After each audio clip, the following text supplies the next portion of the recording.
Welcome back, everyone. Today we have our first guest, Mr. Nawaf Almahdi. He's an English teacher, cultural researcher, and blogger. Welcome, Nawaf. Hi, Fatma. It's really nice to be back again. Thank you very much. We're very excited that you're here. And today's topic will be mostly about reading, right? Absolutely. Before we start with the questions, tell us about people who read. What differentiates them from people who do not read? Okay, so of course, reading is the pinnacle of knowledge, of course. It's one of the most important skills that is founded by mankind many, many centuries ago. I think the difference between a person who reads constantly and the person who does not read, it's mostly just enlightenment, really. I don't want to generalize that people who don't read are not smart. It's just that they often have a limited view of the world. I agree. Yeah. I agree. And as we learn how to speak, we need to listen. When we learn how to write, we need to read, right? I always tell everyone that in order to write perfectly, you need to read perfectly. Now, tell us about the beginning of reading. For example, if I'm someone who doesn't read, how do I get myself into reading regularly? Okay, so I don't want to sound cliche. Usually they tell you that you should read in a place where you feel most comfortable, but that can be a bit of a disadvantage. Let me explain how. I found that if I read in a cafe, always change your locations. I've tried this before and it does work in my opinion. Also, one of the tricks of reading, read what you like. If you read something that you don't like and you force yourself, you're just going to stay away further from it. It's like studying. Exactly, yeah, pretty much. Let's say, for example, someone likes to read about horses or maybe about gardening. So they will pretty much read about this topic even more and more and delve more into it. But if you really want to go into a new topic, try to always start with the basics. Do your research and find which book could suit your interest. And if you don't like it, you could move to another topic. This is the beauty of reading in essence. Right, and also make it casual. Is that what you're referring to, as in change your location, read what you like? Absolutely. Okay. Oh, and one last tip is that usually since we're living in the age of speed, you will see many people to tell you, read every day, read every day. No, I disagree with that. You should read at your own pace because some people, they just want to read to stack up the numbers of how many books they've read. Yes. And they don't exactly go in depth into the book that they usually read. Yeah, I agree. And we have book clubs here in Kuwait, and you've been to a book club too. You're a member. I was a member too. Oh. What do you think of the book clubs, and what do they give the society? Obviously, book clubs is something we desperately need in Kuwait, especially English-speaking ones. We often see Arabic-speaking ones, and they're amazing. They are amazing, yeah. Because at least they're reading something productive. They're reading something that could be a novel, could be a self-help book, it could be anything. But English-speaking book clubs need to have a much bigger presence, like the one I'm currently in, which is called the Early Birds Book Club. Okay.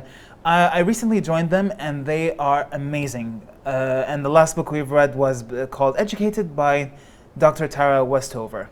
Okay. It was amazing. And so book clubs, well, to me, they're like, gossiping about something beneficial and good. Oh, yeah, pretty much. So it's very encouraging. Yeah. Tell us about the book that you were reading. Can you please show the book to the viewers? So that's, yeah. Yes, How to Win Friends and Influence People. Yeah. How to Win Friends and Influence People by Dale Carnegie. I'll be honest with you, I felt a sense of doubt before reading this book, but when I started reading it, I fell in love with it, to be honest with you. Any high school student and anyone going through college or even a technical or vocational school must read this book. And the priority has to be with managers and CEOs for some reason. Right. Okay, so Dale Carnegie was a corporate trainer, you said, before we went on air. And so the self-help book, what does it teach you? I mean, I think I could guess how to win friends, how to be successful and influence people. But what do you think when you started reading the book? Of course. So this book gives you 4 chapters. Each of them specifically talks about like modifying your own behavior first as a person before trying to modify the person in front of you. By that I mean is that my favorite chapter has to be the 2nd chapter, where they talk about delivering criticism in a very polite way and not making people hate you. Another example would be more specifically has to do with mostly having people respond to commands, basically.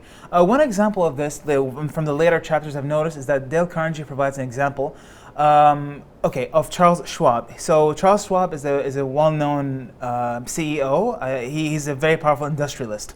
So he owned a factory, and one time they had a no smoking sign, and a person was smoking under it. So instead of yelling at the person by telling them, "Oh, can't you read?" He just brought out a cigar and told him, "Gentlemen, I would appreciate it if you'd smoke this outside." And immediately this caused the person to go smoke outside all the time. Wow. So the way you command other people is how you influence them. It's not just, right, wrong, do this, do that. Okay, wow. Another example would be is that I started doing this as a teacher, especially when you deliver criticism about either an employee or to a student, in any setting, any student. You would, Carnegie said that there's the 3-letter word that will basically get everyone to stay away from you, which is the word but, B-U-T, but.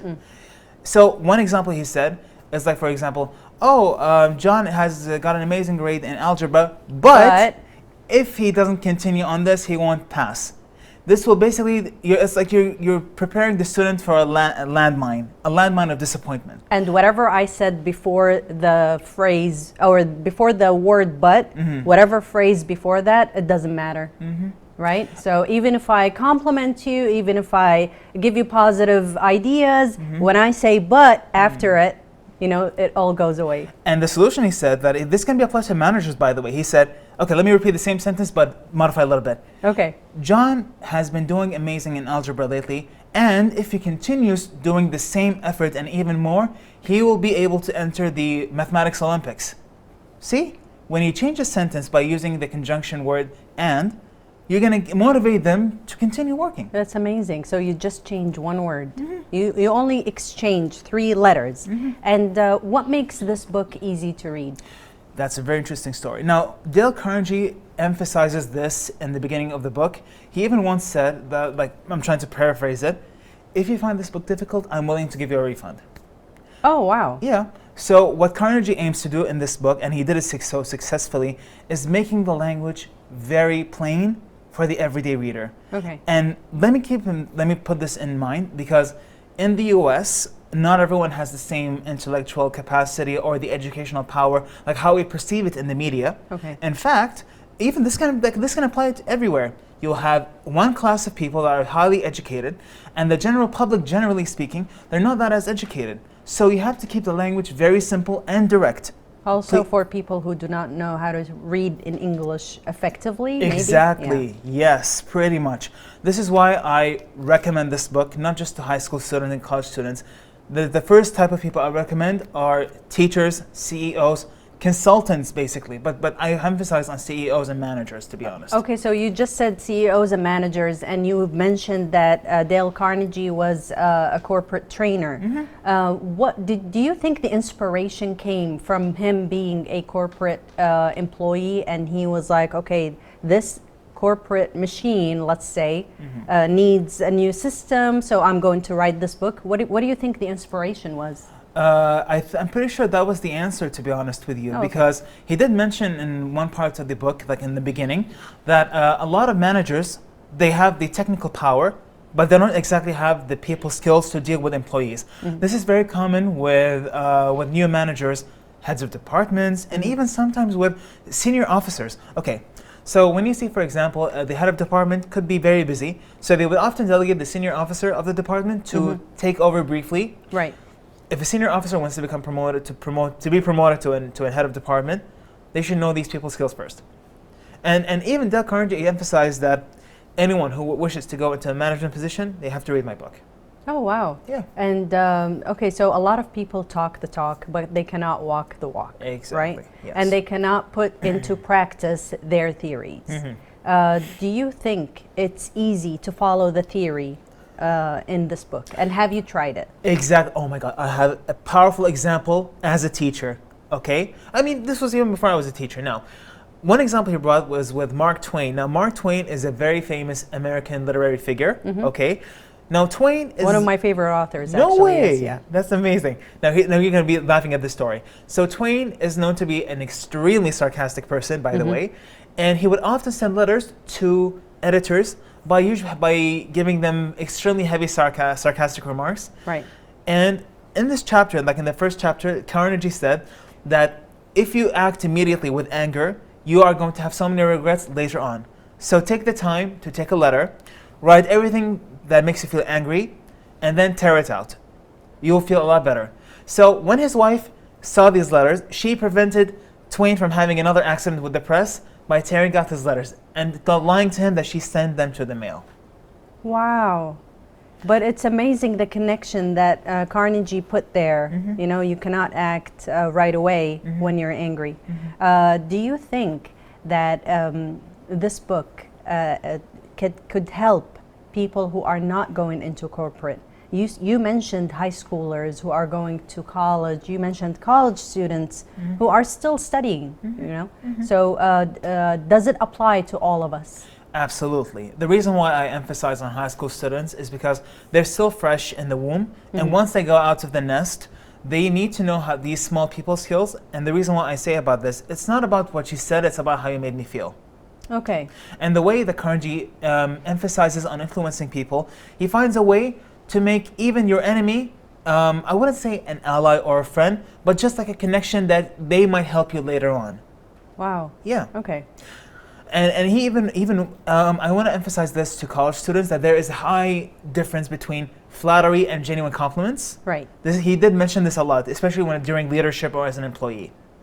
Usually with flattery, you know it's over the top. You know that the person would usually mention things that are not necessarily true about the person you're talking to, but you're just saying this to fill the air. Fill the Right. conversation, fill I agree. the talking bubble by saying, "Oh, you're so beautiful." And it's just like a form of love bombing. Mm-hmm. But genuine compliments are short, direct to the point, and you know that, and the person in front of you will know that you're being sincere about it. Right, because you've paid attention to the details, you've actually complimented something that they actually have. Yeah. This is amazing. I wonder also because, let's say, you know, in the ministries in Kuwait, we're not corporate, right?